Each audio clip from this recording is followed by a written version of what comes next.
at least Kerala বা বিহাৰৰ মানুহবিলাকে পায় আপুনি চাওক সম্ভৱতঃ ভাৰতীয় জনতা পাৰ্টিৰ ৰাজ্যিক সভাপতি দিলীপ শইকীয়াৰ প্ৰতিক্ৰিয়া আহিছে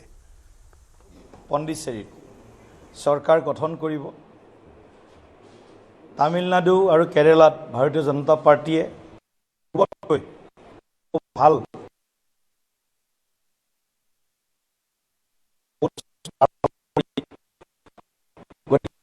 প্ৰথমে অসমবাসী সন্মানীয় ভোটাৰ ৰাইজলৈ আজিৰ এই সময়খিনিত আকৌ এবাৰ আন্তৰিক ধন্যবাদ আৰু কৃতজ্ঞতা জ্ঞাপন কৰিছোঁ প্ৰধানমন্ত্ৰী শ্ৰদ্ধেয় নৰেন্দ্ৰ মোদী ডাঙৰীয়া অসমৰ সৰ্বকালৰ জনপ্ৰিয় মুখ্যমন্ত্ৰী ডক্টৰ হিমন্ত বিশ্ব শৰ্মা ডাঙৰীয়াৰ নেতৃত্বৰ বিজেপি NDA চৰকাৰৰ ওপৰত আকৌ এবাৰ অৰ্থাৎ তৃতীয়টো কাৰ্যকালৰ বাবে ৰাইজে নিজৰ গণতান্ত্ৰিক অধিকাৰ সাব্যস্ত কৰি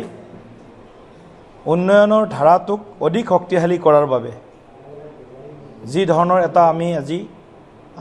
এক্সিট পোলৰ খবৰ পালোঁ আভাস পালোঁ সেই আভাসটোৱে নিশ্চিতভাৱে আমাৰ যি বিজয়ৰ সংকল্প আছিল সেই বিজয় সংকল্পটোক ৰাইজে নিশ্চিতভাৱে এইটো গ্ৰহণ কৰিছে আৰু আমাৰ ওপৰত তেওঁলোকে আস্থা ব্যক্ত কৰিছে গতিকে মই বিজেপি দলৰ NDAৰ প্ৰতিগৰাকী সন্মানীয় জ্যেষ্ঠ নেতা লক্ষ লক্ষ আমাৰ কাৰ্যকৰ্তা সমৰ্থক শুভাকাংক্ষীক আকৌ এবাৰ মই ধন্যবাদ জ্ঞাপন কৰিছোঁ আৰু অসমত আজি যিটো আমি আভাস পাইছোঁ এক্সিট পোলত যি পূৰ্বানুমান পাইছোঁ তাতকৈ বেছি আসন হয়তো আমি লাভ কৰিব পাৰোঁ ট্ৰিপল ডিজিটত ভাৰতীয় জনতা পাৰ্টি NDA অসমত নিশ্চিতভাৱে ৰাইজৰ আশীৰ্বাদেৰে নিৰংকুশ যিটো কওঁ বা ঐতিহাসিক বা হিষ্টৰিক মেণ্ডেট এটা আমি পাবলৈ সক্ষম হ'ম আমি হয়তো ট্ৰিপল ডিজিট আমি চুবলৈ সক্ষম হ'ম নিশ্চিতভাৱে আমি আগতেও কৈছোঁ যে ট্ৰিপল ডিজিটৰ কাৰণে আমাৰ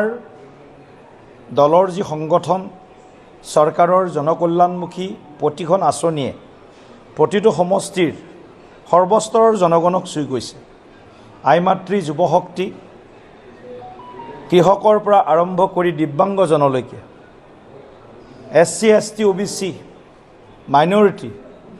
জেনেৰেলসকলতো আমি আছোঁৱেই গতিকে সকলোকে চুই যোৱাকৈ বিগত 12 বছৰত প্ৰধানমন্ত্ৰী নৰেন্দ্ৰ মোদী ডাঙৰীয়াৰ বলিষ্ঠ ভৱিষ্যদৰ্শী নেতৃত্বত A for আসাম অসমক সৰ্বদিশত আগবঢ়াই লৈ যোৱাৰ কাৰণে যি অভিলাষী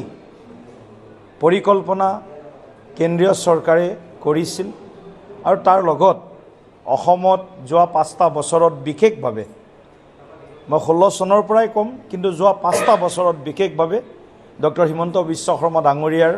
নেতৃত্বত উন্নয়নে যি ধৰণে এক মাত্ৰা লাভ কৰিছে স্পীড স্কেল উইথ স্কিল গতিকে এটা ডাঙৰ তীব্ৰ গতি আৰু বৃহৎ এটা আকাৰ উন্নয়নে লাভ কৰিছে আৰু ইয়াৰ লগত দক্ষতা স্কিল এই বিষয়টো ইয়াত সমাহিত হৈছে সংযোগ হৈছে সেইটো কাৰণে অসমৰ জাগ্ৰত জনগণে খিলঞ্জীয়া মানুহখিনিয়ে অসমক ভাল পোৱা জাত পাত ধৰ্ম বৰ্ণ সম্প্ৰদায় নিৰ্বিশেষে যুৱৰ পৰা জ্যেষ্ঠজনলৈকে সকলোৱে বিচাৰিছিল যে আকৌ এবাৰ অসমত বিজেপি চৰকাৰ NDA চৰকাৰ প্ৰতিষ্ঠা কৰিব লাগে কাৰণ অসমখন যদি সুৰক্ষিত কৰিব লাগে একমাত্ৰ বিকল্প ৰাজনৈতিক শক্তি ভাৰতীয় জনতা পাৰ্টিৰ নেতৃত্বত NDA গতিকে ৰাইজৰ মনৰ যি অভিলাষা আছিলে যি সংকল্প আছিলে বা ৰাইজে যোৱা 9 এপ্ৰিল তাৰিখ সংবাদমেলত অংশগ্ৰহণ কৰিলে আৰু তেওঁলোকে আনন্দ প্ৰকাশ কৰিছে তেওঁলোকে এটা গুৰুত্বপূৰ্ণ মন্তব্য কৰিছে ট্ৰিপল ডিজিট হ'ব পাৰে